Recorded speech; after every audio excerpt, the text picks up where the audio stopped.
Hello YouTube, welcome back to another video. So this time it's going to be the season rewards video, and I know a couple of people in the comments were asking for this. So as you can see here, we got Masters, rank 1, rank 1. So yes, that is first place, as you can see there from the title, that says War Champion. So we managed to get this back to back. Gives us some nice rewards, including this T5 class Catalyst selector. I'm looking across, and then I remember my roster, and I think Mutant's always the safe answer. I've got a Havoc that I could rank 3, I've got an Omega Red that I'm trying to sig up whenever I get 6 stones to take them to rank 3. So Mutant's always a good option. I decide to open 2 featured this time, and you'll see these pulls in a second. So I normally let my other half do the crystal opening part of the parcel and the allowance of me spending so much time on this game is that I let them do the fun part of opening the crystals, and yeah, that one wasn't very lucky. Some people might argue, watch the series, enjoyed the series, Hawkeye was quite good, just, yeah, the buff was nice, but still, they'll probably still be sat on the bench at rank 1 for a good while. I don't see any need right now to rank them up, so I won't. This champion, very hit and miss. I was happy. I've actually heard a few people say that Ghost Rider even is the best mystic in the game. He can regen infinitely, and it's I'm not even getting involved in that conversation. But yes, Ghost Rider, relatively old champ. The dupe would be very beneficial, and then I would probably take them to rank 3. Here, got the Nexus, was very excited by the middle option. Either side, not so much. But now, I've done the hard part getting them. Now I just have to dupe them. So, hopefully, it won't take as long as it has done to get them. But it depends on what crystals I keep opening. So here we go again. So congratulations again. This is the podium spots, and I'm just kind of go through the ranks and show people where the alliances within the top Masters bracket, and I believe also Platinum 1. So again, one Kenobi and XK9 for finishing off the podium respectively. DSVG were very, very close. ISO AA, Greek Elite, SAS, alliances like that, they all came pretty close. They were in the top 10, so congratulations to them. I hope they got some good rewards. The next ones, you can see their New Nation, PBT, TCN. So a lot of the alliances that we faced across the season are ones that you'll see within Master. Here I'm just going into Platinum 1, so you saw there 4 Loki, so congrats to 4 Loki. FNG, GOW, I've known a few people that have been there in the time. ASR there, obviously, unfortunately for them, their alliance was docked, so they came out of Masters into Platinum 1. And it brings me to a point that a YouTuber and a very highly regarded player within the community,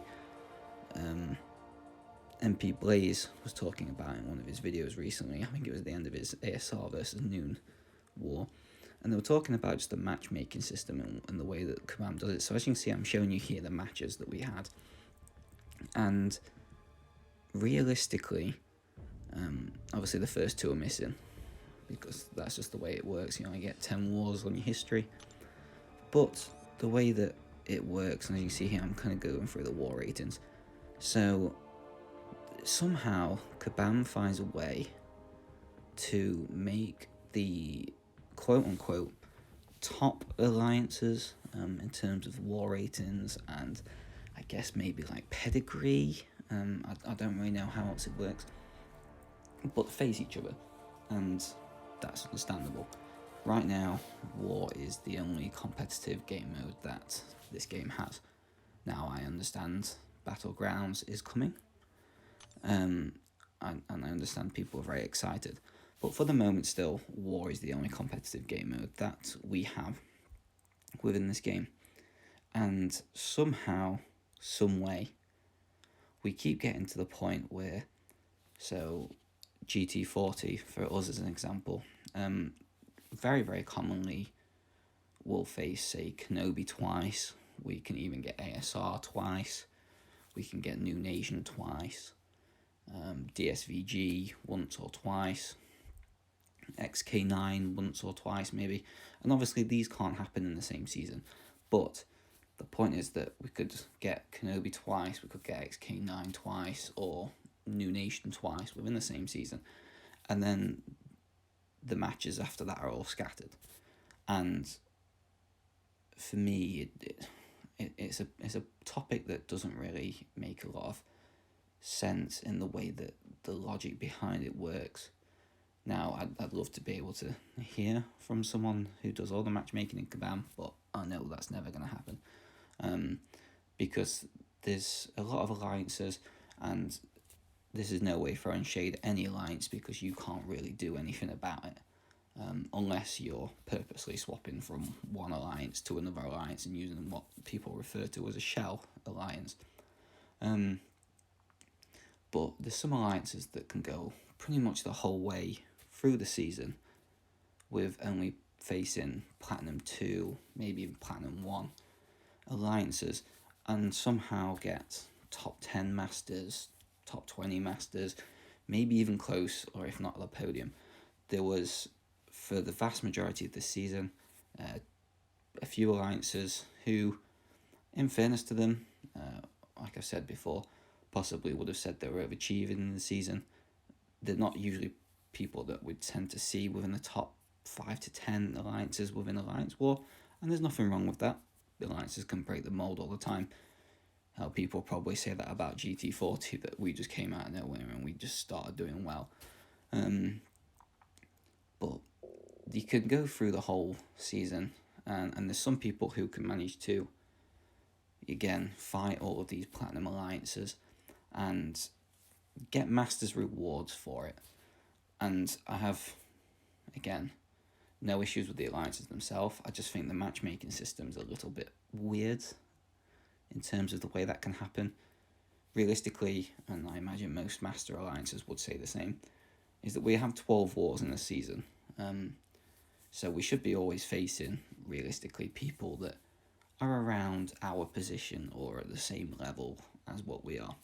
So to give a good context on that for people who are watching this video, maybe don't know much about it, so that you have obviously the tiers in War, so 1, 2, 3, 4, and all the expert maps and stuff like that. Alliances who are going for top 3 to top 5, within Masters and overall, obviously, you need to always be in tier 1. As an alliance, you probably want to be averaging 3 to 5 deaths as a whole alliance throughout the whole season. Any more than that, and your chances of getting top 3, realistically, if you match other people who are pushing for top 3, are pretty slim. If you then start to look out at maybe 5 to 10, maybe even 5 to 20 of Masters, again, the field's quite open.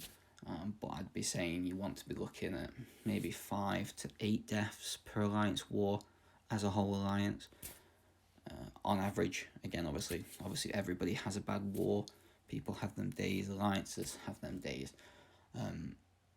But again, if you can average out throughout a whole season of war, within tier 1, I'd say you're pretty safe to get a very good, respectable score within Masters.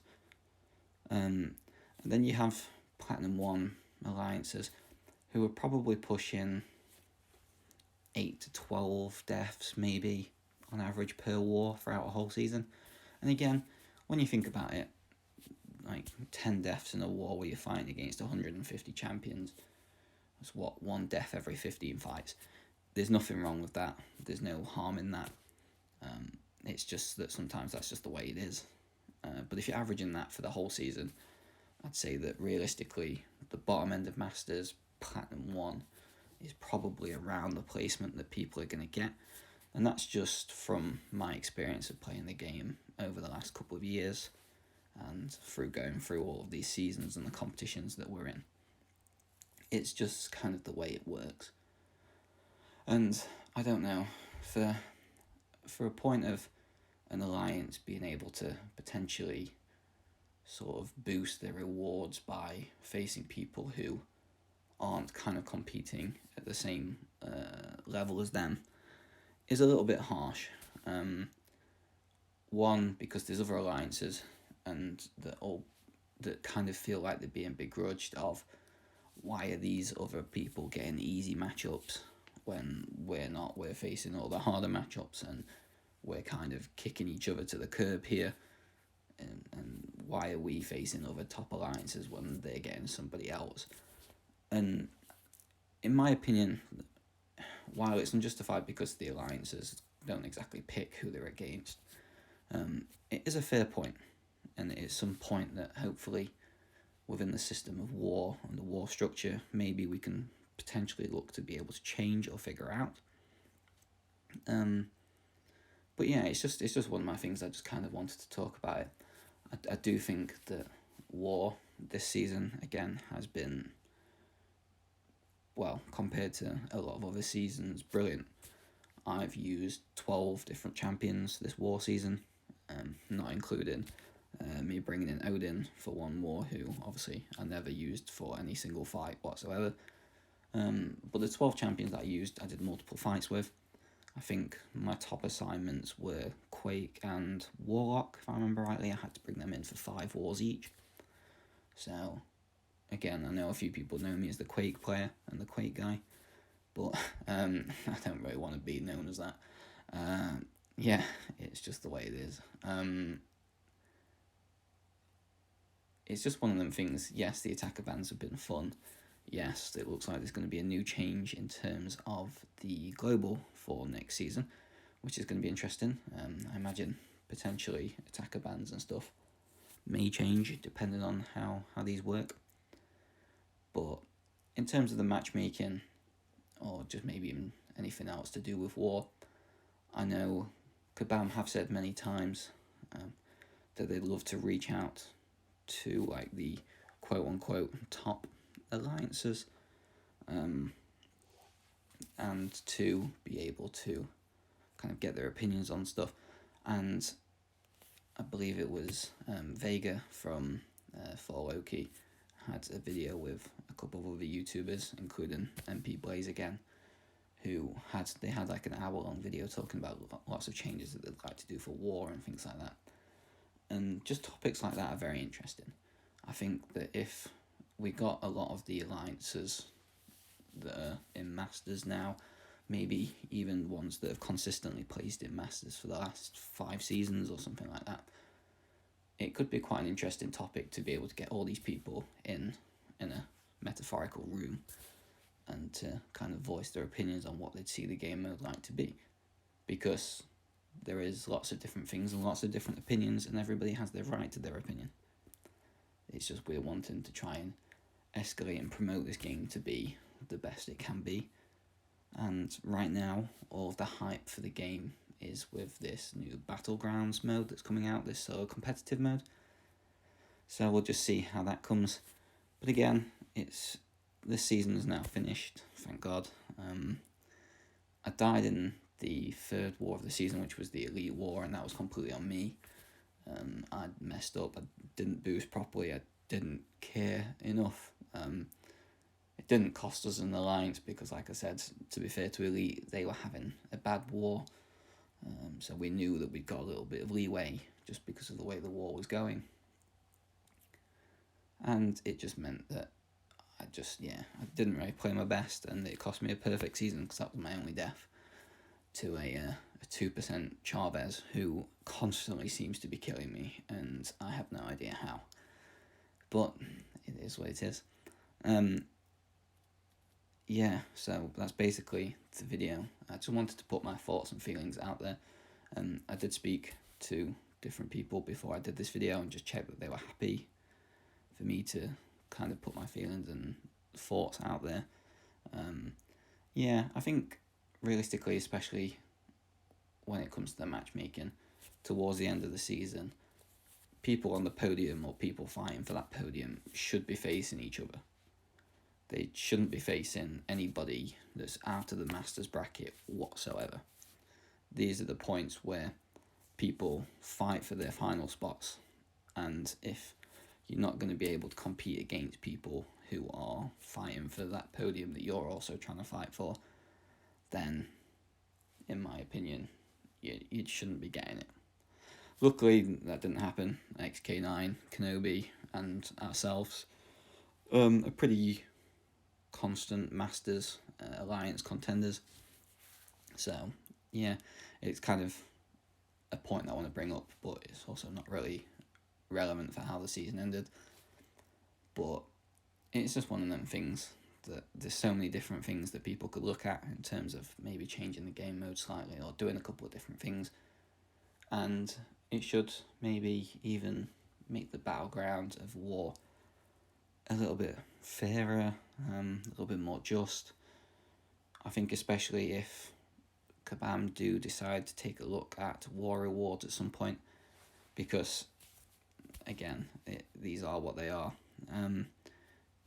The rewards are okay. Like, we slog it out for a full season to get these rewards, and so people want to feel like they've justified getting the rewards, and that people around them have also justified themselves getting the exact same rewards as what they've worked hard for. But yeah, apart from that, I'm just gonna leave the video here. Thank you very much for watching. If you've got any feedback for me, just leave it in the comments. Like, obviously don't be like hating on me or something for having an opinion, but I think it's an opinion that needed to be said. And yeah, what I am going to do is I'm going to leave a link in the description, probably of the video that Blaze did where he spoke about it towards the end. And also, I have set up a little Discord server, so if people wanted to join that and have the chance to be able to sort of, I don't know, not really speak, but have another opportunity to communicate, then that's fair play, and I'll let them join that. But yeah, again, thank you very much for watching. It's the end of the season. If you like the content, obviously please like the video, give me a comment, let me know, and subscribe. Thank you very much.